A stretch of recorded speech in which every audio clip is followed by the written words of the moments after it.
In this video we solve the proof of as n becomes very large, the binomial distribution becomes normal distribution.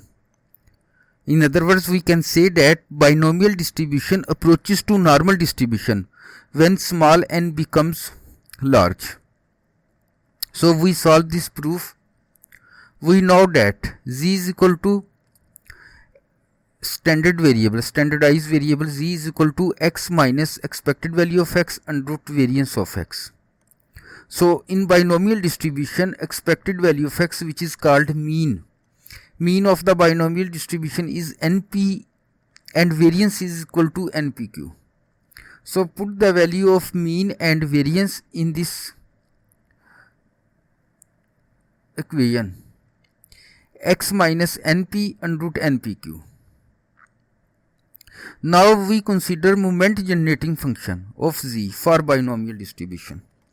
As you know, the notation used for moment generating function is capital M z in subscript mz of t is equal to expected value of e power tz.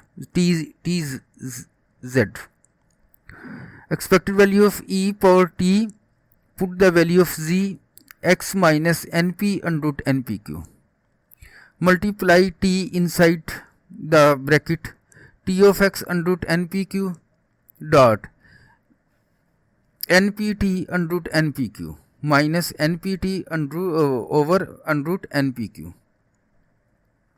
Applying the expectation inside the equation, expected value of minus npt over and root npq, expected value of e power tx over and root npq. This is equation A.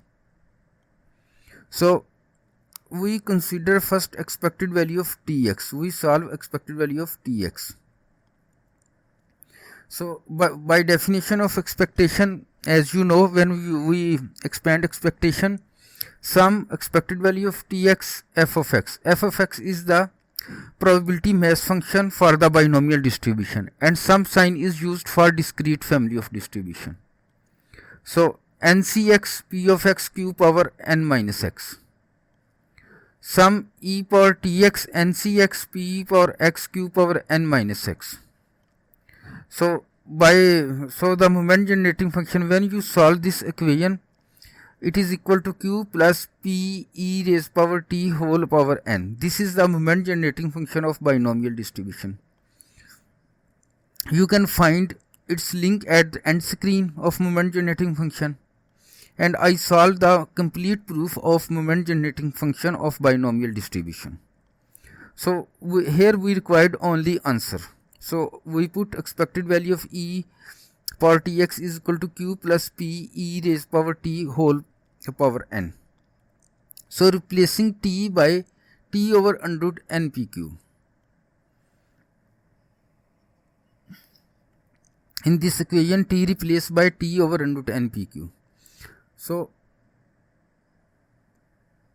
t over under root npq, we replace both sides t by t over under root npq. And now put this value in equation A. We solve this part and put this value in this equation. So now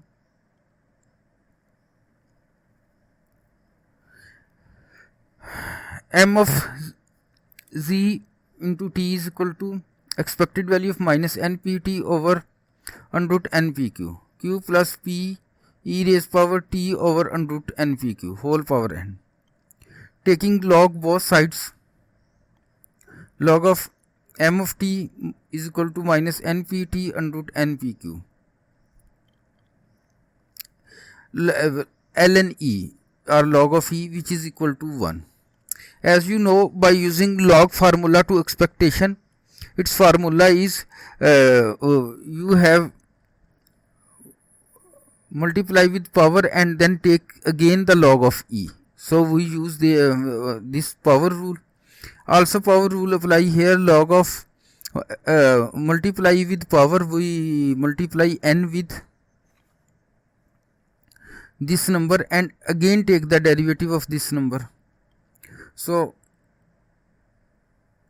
plus minus npt over under root np q ln e is equal to 1. Put here 1 multiply with this term, we remain as it is with this term, plus n log of q is equal to 1 minus p plus p e raised power t over under root npq.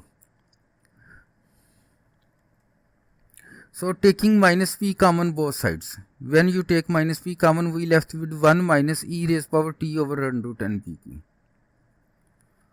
So e raised power theta is equal to theta power 0 over 0 factorial plus theta power 1 over 1 factorial plus theta square over 2 factorial plus so on. So we expand this term with by using this formula, minus npt over under root npq plus n log of 1 minus p into e, we have here e raised power t over under root npq. So expand this term by using this formula. So when we expand t over under root npq power 0 like this over 0 factorial plus t over under root npq power 1 over 1 factorial like this term, t over under root npq square over 2 factorial like this term, plus so on.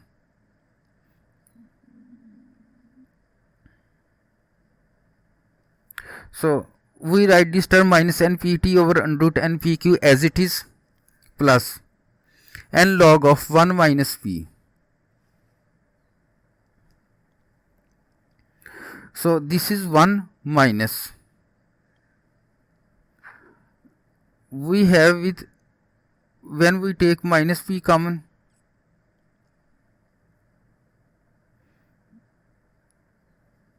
we have this 1 minus this term t over under root npq power 0 is equal to 1, 0 factorial also 1, and this term any number have power 0. For example 5 power 0 is equal to 1. So this number t over under root npq power 0 is equal to 1. So this complete term is equal to 1. So plus 1, this minus into made this term by minus 1 minus this term minus 1 and take minus common, and we have all remaining terms t over under root npq over 1 factorial plus t over under root npq square over 2 factorial. Similarly, next term is 3, t3 over 3 factorial npq under root npq. Cut this with this term, we have now minus npt over under root npq plus n log of 1 plus p, and this term t over under root npq plus t square, when you open square, t square over npq 2 factorial plus t3 3 factorial npq under root npq plus so on. So log of 1 plus x is equal to x minus x square by 2 plus x power 3 over 3 minus x4 over 4 plus so on. So minus npt over under root npq plus n. So applying log inside pt over under root npq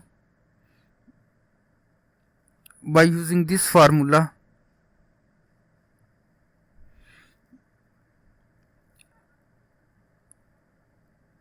first term is x. So suppose this is your x, log of 1 plus p into, suppose this is your x. So we have n here, n as it is, and x. So we write pt over under root npq plus t square over 2 factorial npq plus t power 3 over 3 factorial npq under root npq plus so on. Next we have term minus x square by 2.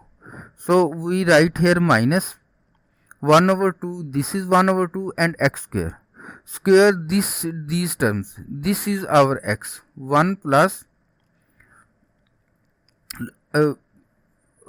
because here is log of 1 plus x, so this is log of 1, and this complete term from p to this is our x.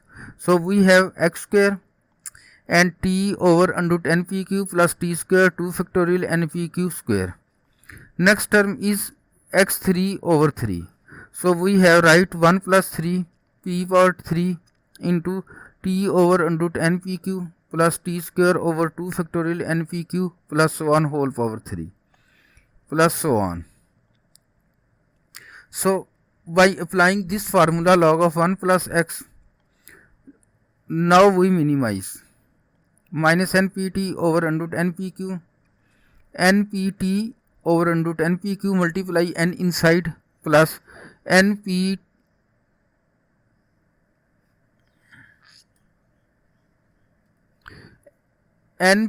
t square over 2 factorial npq plus np t raised power 3 over 3 factorial npq over under root npq. Write this term minus here np square over 2 factorial into t square over npq. Multiply this n inside this, we have minus np square over 2 or 2 factorial or simply 2 is equal to 2 factorial. So into t square, when open this square, this is t square over npq. Under root term vanish with this square because it is equal to minus 1 over 2. When take square of 1 over 2, we have simply left with the term npq. And next minus np square over 2 t square over 2 factorial npq plus 1. And next are terms involving 1 over n and higher terms, because when you open further these r terms have 1 over n, and when you have 1 over n, when we take the limit it will be 0, so there is no need to write other terms. Now we simplify this term cancel out with this term, this np cancel with this np, this np cancel with this np, and this n cancel with this, and this p cancel out with 1 this p. And now after minimization we have with t square over 2 factorial q minus p t square over 2 factorial q. We left with t square over 2 factorial q minus p t square over 2 factorial q, because here is the involvement of n. When you take limit as n approaches to infinity, this term will be vanishes. So we have these two terms. Applying limit n approaches to infinity, when you applying this term is 0, this term is 0, and we left with t square over 2 factorial q and p t square over q. So these two terms are left. Taking t square over 2 factorial common, we have 1 over q minus p over q. Taking q LCM, 1 minus p. So 1 minus p is equal to q. Q over q cancel out with this q, t square over 2 factorial. Taking anti-log. When you take anti-log, log of mz t convert into mz t is equal to expected value of t square by 2. So this is the moment generating function of standard normal distribution, because in standard normal distribution is equal to mu of t plus sigma square t square by 2. So this is the moment generating function. Mu is the mean and sigma square is the variance. So t square by 2 is the moment generating function for the standardized distribution. Standardized normal distribution have mean 0 and variance 1. Hence we proved z approaches n n means for normal distribution 0 and 1, and expected value of x is equal to np and variance of x is equal to npq. Thanks for watching. Please subscribe my channel Statisticians Club. If you want to see more videos about probability distribution, solve the proof of discrete and continuous distribution, then keep watching my channel Statisticians Club. I already solved discrete uniform distribution, binomial distribution and Bernoulli distribution on my channel. Thanks for watching.